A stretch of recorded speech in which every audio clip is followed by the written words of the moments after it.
Right. Hi, I'm Heli Salomaa. I'm a program lead in Victoria University in Wellington in fashion design technology. I'm also a digital costume designer, and I'm going to be talking about costume in a player-driven economy in a massively multiplayer online game, Pax Dei. Pax Dei is actually the fourth game that I'm working on. I first worked at Remedy as a costume artist. I worked on Control costume design and their other game called Crossfire X. And then I worked on an indie game called Shadowwork. And then in addition to those games, I've been working on other digital productions such as animation and VR short films. Sorry. My notes are not showing entirely. Excuse me. How do I scroll this down? Because it's not showing. Okay, good to know. Can you scroll down, please? Yeah. All right. So before my that's helpful. Thank you. Before my digital costume career, I worked on physical bodies of an actor in opera musicals. Basically, I was a theater costume designer working on performance arts. So physical bodies instead of digital bodies. I'm from Finland originally, but 5 years ago I flew to New Zealand to talk at NZGDC 2019. And then it was supposed to be a short trip, but I got a job and then I got my residency last year, so I kind of just stayed. So currently I'm working as a program lead in fashion design technology at Victoria University of Wellington, and I'm educating these digital fashion and costume designers. So in this presentation, I'll introduce Pax Dei, that is a social sandbox MMO inspired by the myths and legends of the medieval era. And the game is currently in early access, so I don't have all the final visuals yet, and I can't show you all the costumes, but I can share enough to describe the process. So I'll talk then about the verisimilitude. That was one of the core principles in the design of costumes and the design of game. And then I'll get to the player-driven economy. Everything in Pax Dei is crafted by the players, including walls, tools, costumes, armors, everything. Considering this, everything has a value that correlates with the time and effort contributed towards any produced item. And I'll talk about how the crafting progression and communication of value of the costume contribute towards that player-driven economy. And I'll show you a trailer first. It doesn't have a sound.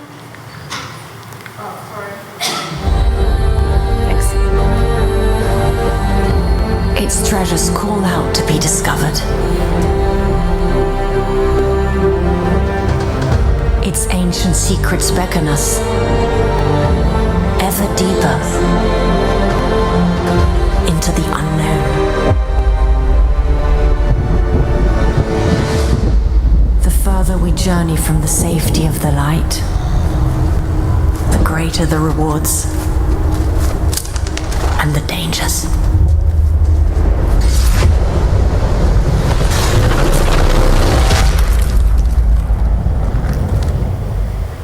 This world, it is for us. Here, together, we can build ourselves a home.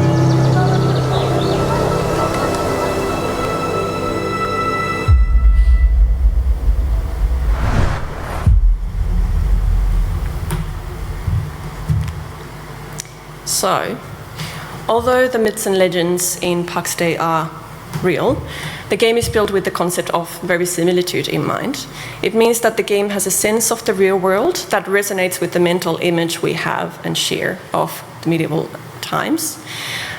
It's not, however, uncommon to see games relying on that mental image a bit too much, instead of referring to the actual historical references. So I was hired by Mainframe to make sure that the Pax Dei costumes are grounded on that actual historical era. And one way to achieve this was to ensure that the costumes that players craft in the game are based on real-world materials and made with production techniques that were typical to a very specific time and location, which in Pax Dei's case is southern France between 1100 and 1400.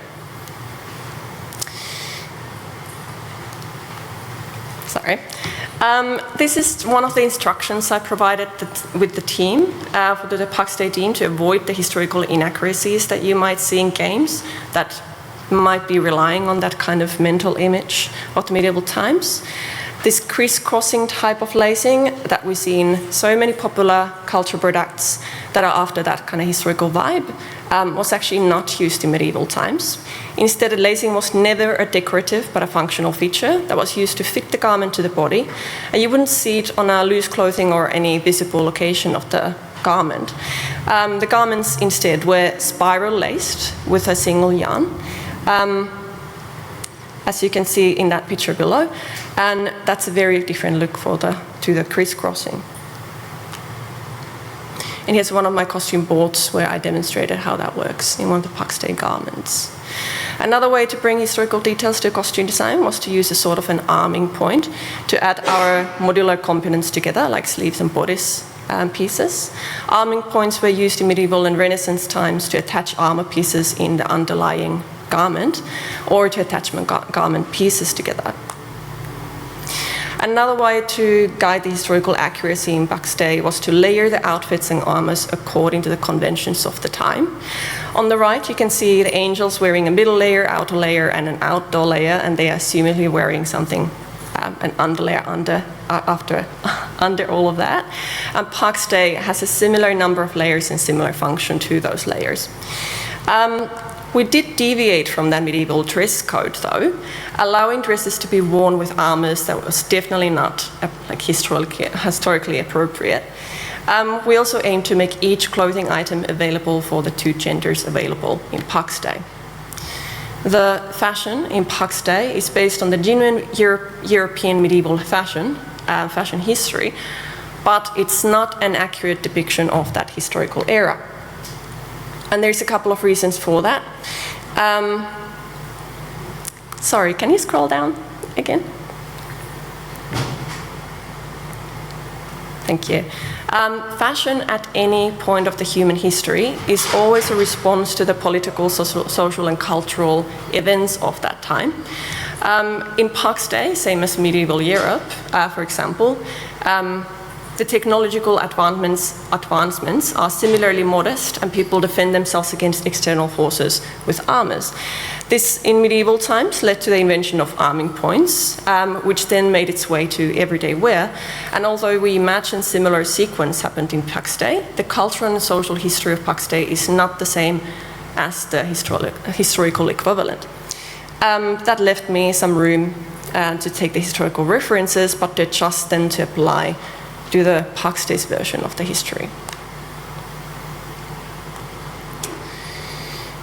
There was a couple of more reasons for us to steer away from that historical accuracy, and one of them is that some of the medieval items can come across a bit alienating for the modern eye, and the stylization of a historical era for a modern audience is very typical in films. For example, as Lauren Surer points out in her master's thesis, you can see the contrast in historical accuracy between the protagonists and other characters in the film Shakespeare in Love. The characters behind the female character are quite loyal to the Renaissance era that the film is placed in, with very strong makeup and the high foreheads that were at the time achieved by plucking or shaving some of the front hair. The female protagonist at the front is styled in a way that does not look strange to the modern eye. Similarly, the male character on the right is wearing the neck ruff or a millstone collar. That was very typical to the time, while the male protagonist next to him is not wearing one, and his leather jacket has historically accurate detachable sleeves, but otherwise it wouldn't be strange to see that leather jacket on the streets these days. So what that meant in Pax Dei, for example, is that we invented pants to provide a variety of leg coverings for the players, because the pants didn't actually exist in medieval era. Instead, they were kind of wearing this kind of socks that were attached to a belt. And we do have one pair of these in the game, but also a variety of modernly constructed pants with a kind of a medieval plus Pax Dei flair. This was to align with the verisimilitude, so I designed them in a believable way, as if they could have been constructed and worn in medieval times. Another reason to deviate from the historical accuracy were technical. So technical difficulties, we, for example, tried to create this kind of an underpant, but with all the fabric material that gathers between the legs, we couldn't really make it work. Another one was that at the time, the medieval ladies would express their wealth by having ridiculously long hems on their gowns. And they would just basically carry them around or tuck them under their belts. And we have a standardized belt system, and we couldn't really create that tuck under that belt. It would have kind of messed it out. So we had to leave that out. So as mentioned, in Pax Dei, everything's crafted by the players. At the start of the game, the player needs to find some raw materials to craft their first tool before they even get to make anything. So the time and effort put into crafting correlates with the value of any item, which contributes toward the player-driven economy.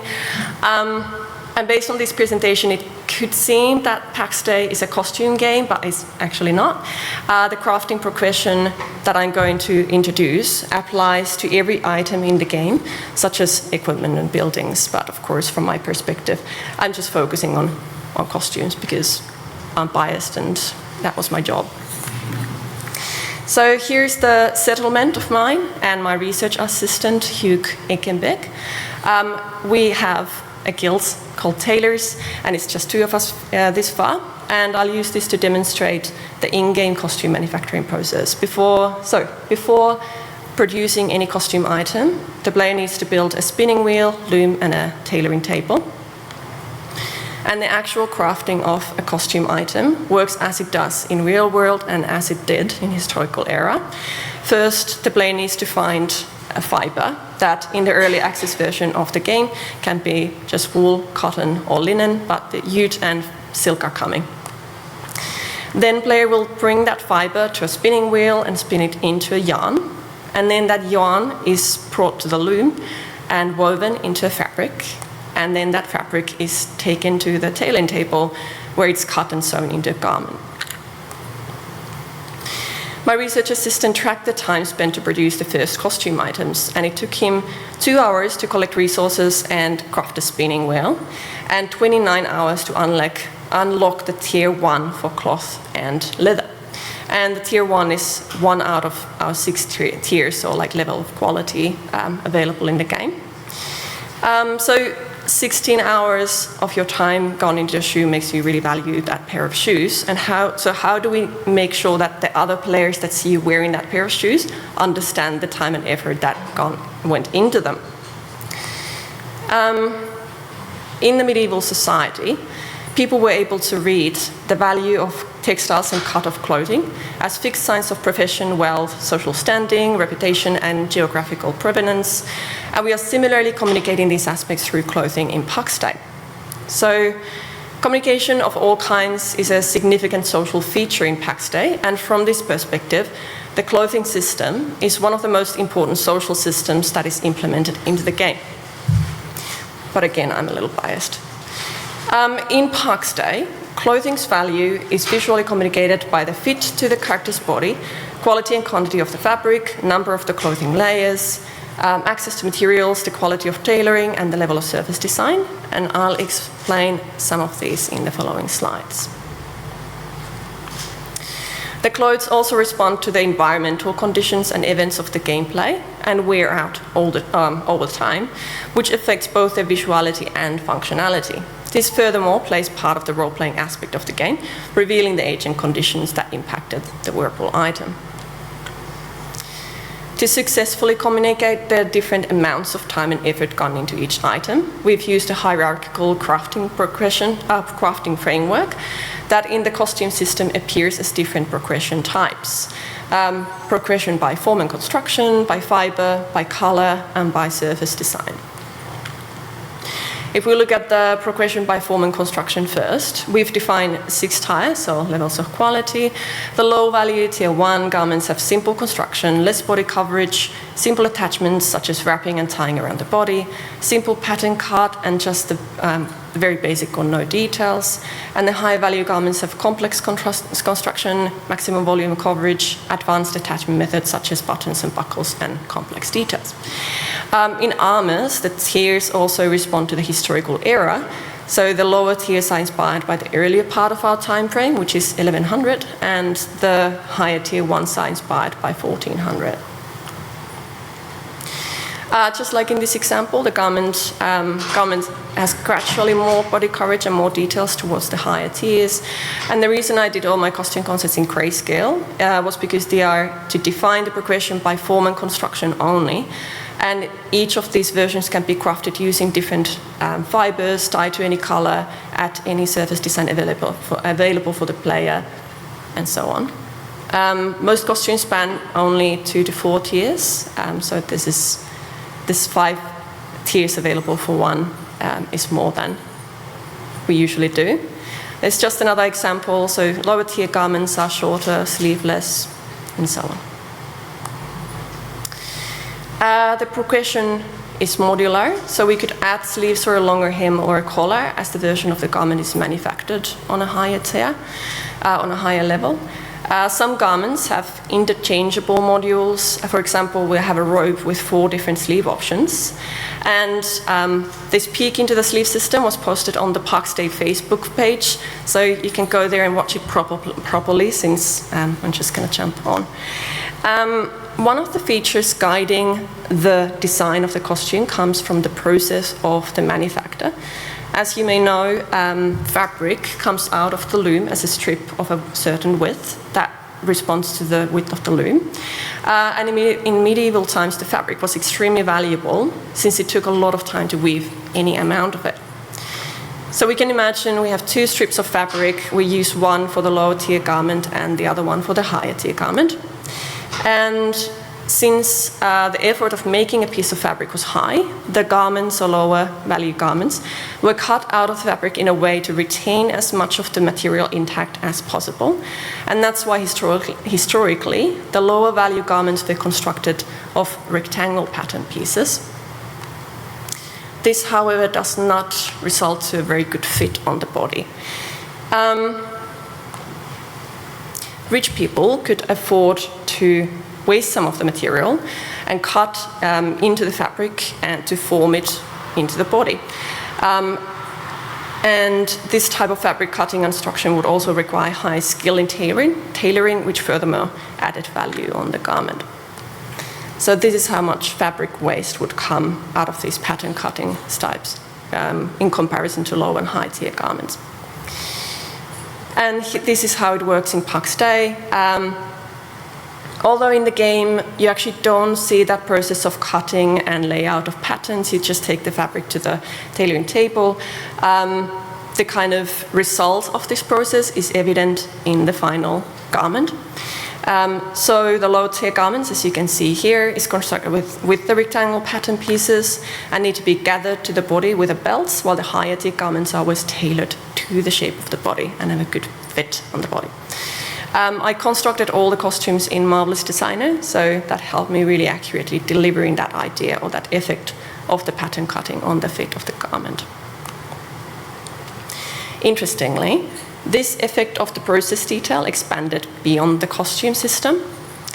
The form of the Pax Dei world is based on a prehistorical moon cross that has a center, axis mundi, or navel of the world, in the middle, and then paths spanning to 4 directions and dividing the world into 4 sections.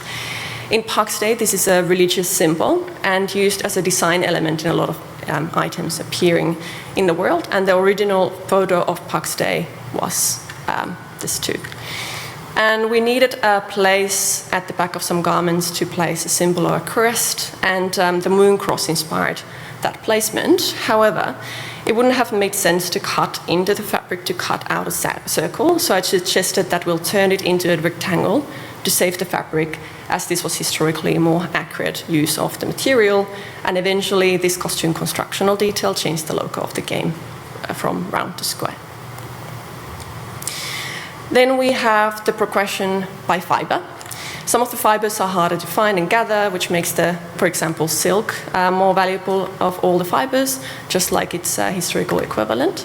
And of course, producing a higher level garment with more body coverage will require a larger amount of fiber, which will add the time spending on gathering and producing item, and thus makes it more valuable. And then we have a progression by the type of textile. What that means is that you can create different types of textiles from your yarn. So you have silk at the top, hemp at the bottom. So these different versions of it is just what do you do with your yarn. You can take the silk yarn and weave it into a satin or velvet textile, or you can take the wool yarn and either knit, felt, or weave it.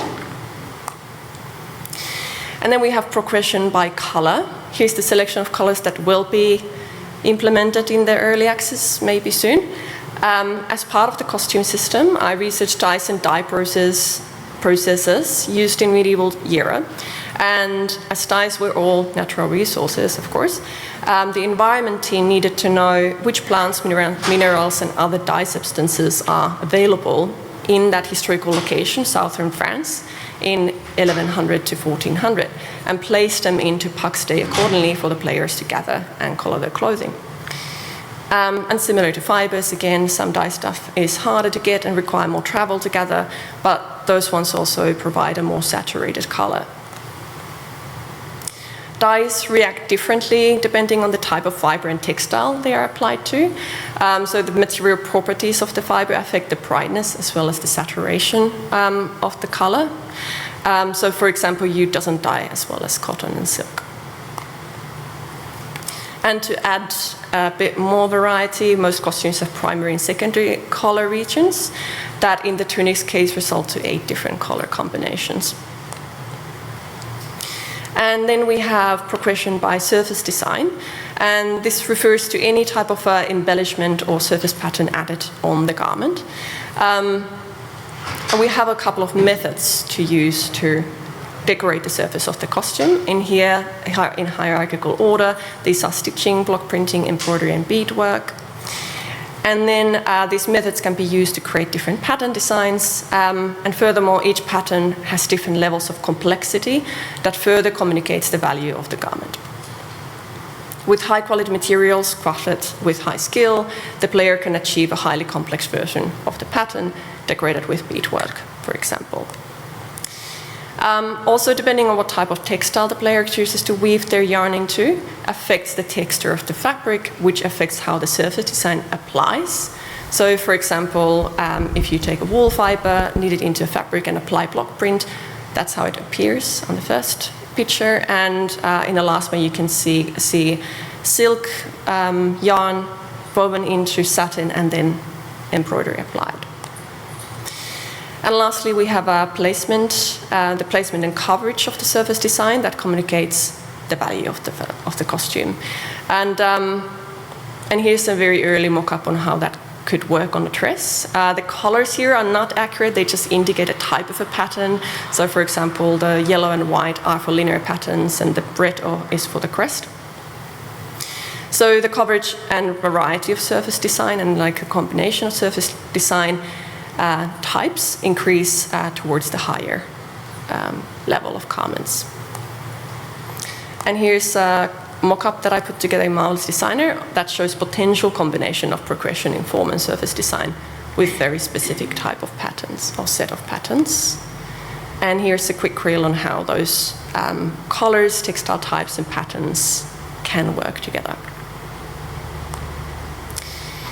So, Pax Dei's costume system was basically my dream job. I've always loved fashion history, and I've never worked on a game that took costume this seriously.